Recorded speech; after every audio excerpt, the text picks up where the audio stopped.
This is a really important question, because if you want to teach other bodies how to explore the practice of yoga in their own body, then you need to have a personal practice.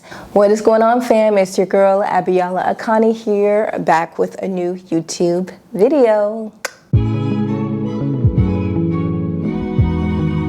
What's good, seekers? I am back with part 2 of our yoga teacher series. And yes, I'm wearing the same sweatshirt because it's the same day.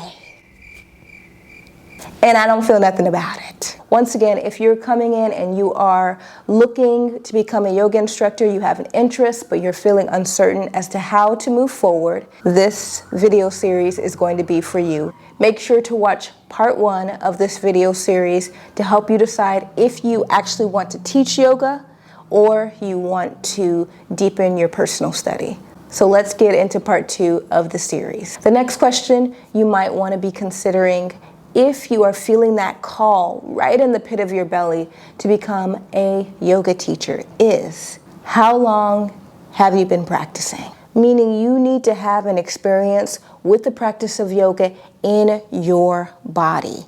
And y'all, I'm gonna say this might be an unpopular opinion, but that does not mean that you've practiced yoga for a few months and watched a few meditation and asana videos on YouTube.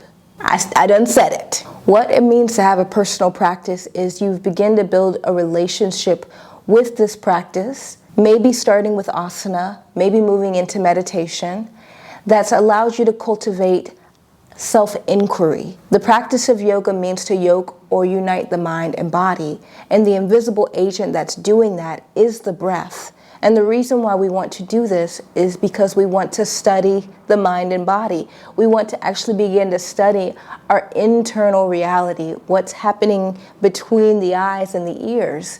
So we cultivate a personal practice so that we can self-examine, self-study, have self-inquiry. And if you don't have that, we might be lacking the personal accountability required to be a yoga instructor. Yes, there's a lot of physicality happening, but as I've said nonstop on all of my platforms, yoga is about so much more than the physical body. It's about so much more than those poses that you see. It's a very intimate look into oneself. I recommend that before taking a yoga teacher training, that you have at least 1 to 2 years of a personal asana practice beyond just a virtual platform, meaning that you've ventured out and begun to build a personal practice in person where you have yoga instructors that are mentors to you, or yoga instructors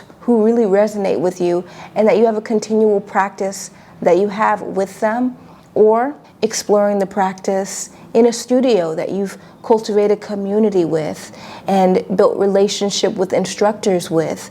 That doesn't mean you need to know all the crazy postures. It doesn't mean that you need to be an advanced yoga practitioner. It could be restorative or yin yoga, something more gentler, introductory. You just need to have a really committed practice. Now, in the previous video, I talked about this new generation of instructors that are coming up. The last generation was very much the Instagram yoga generation, where everyone was doing the crazy acrobatic postures. But now that the yoga trend bubble has popped in lieu of the pandemic, there's a new generation of instructors that are coming that really embody these different lived experiences. With that, what I find is also lost is tapas, which is the discipline needed to really commit and cultivate a personal practice.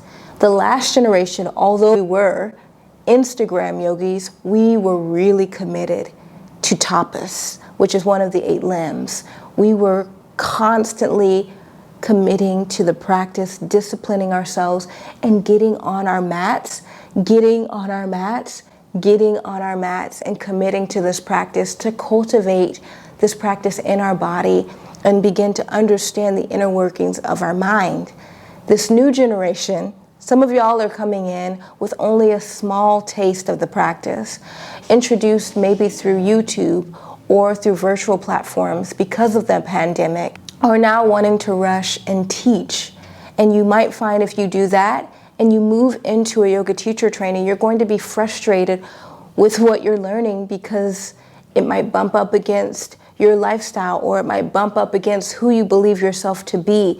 And it's that type of self-inquiry that's required in your personal practice to prepare you to learn the other facets of yoga that go beyond your comfort zone in a 200-hour yoga teacher training, which is why I suggest having a practice of 1 year or more that leads you offline and maybe into a yoga studio community that you feel seen and safe with.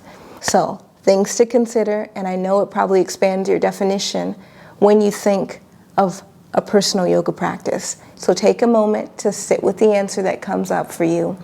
And if you're still finding that you're wanting a little bit more support, head to the link in my description box to take the free yoga quiz that I have on how to find out if you are ready to become a yoga instructor.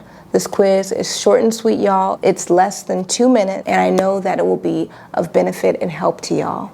Till next time, don't forget to follow your girl on the gram at Yoga by Biala, and I will see y'all very soon. Continue to be well.